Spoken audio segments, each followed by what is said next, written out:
Hands in the air, partner. Okay, now shoot. They call this the surrender start. A train robbery, a blazing shootout from inside a saloon, fighting off attackers at the old fort. You've seen these scenarios in dozens of Western movies, and now they're built into the Ben Avery Shooting Range near Phoenix. These guys and gals call themselves SAS, Single Action Shooting Society.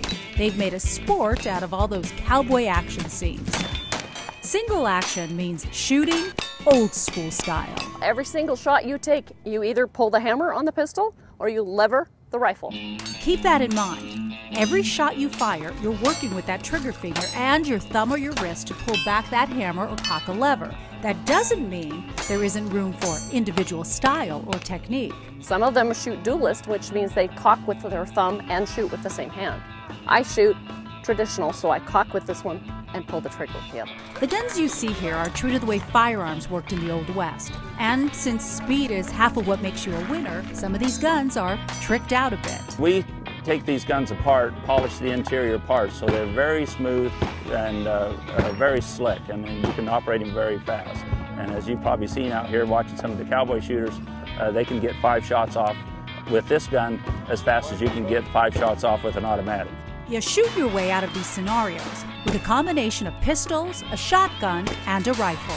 Shooters look for every way they can to shave seconds off their time. He loads 2 shells at once. The shooter does all the work of pulling the hammer and the trigger with one hand, and just like this guy, can shoot his pistols from right and left hand separately. It all leaves plenty of room for things to go wrong.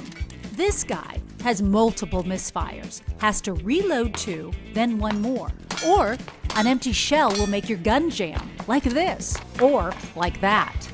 You can have mechanical malfunctions, you can have brain malfunctions. Sometimes that timer goes off and it's like a time warp and, you know, it just wipes the brain. Guns will sometimes stick in their holsters. Maybe a target doesn't want to go down with just 1 shot. Again. Ow! Little sucker! Watch top-notch shooter Spencer Hogland and see what it can look like when everything goes right. 1761. Any number of things can go wrong. There's ammunition malfunctions, there's gun malfunctions, and it's all part of cowboy shooting, and in order to be successful at it, you need to be the best one at overcoming those problems that will happen. And while the bullets they're using are a lot less powerful than the real thing, they can still sting you. Yeah, a little blood in there. I got hit. In real life, I'm Rich Tomich. I'm a pilot for a major airline. For many of the people here, a big part of the fun is as much about aiming for authenticity and character as it is about hitting the target. In this life, I am Lieutenant Colonel Scratch. This particular uniform that I'm wearing is an 1884 Indian Wars fatigue uniform. It was developed for the cavalry here in the desert Southwest, and it goes along with the uniform that I'm wearing. It's a cavalry Colt, is what they call them.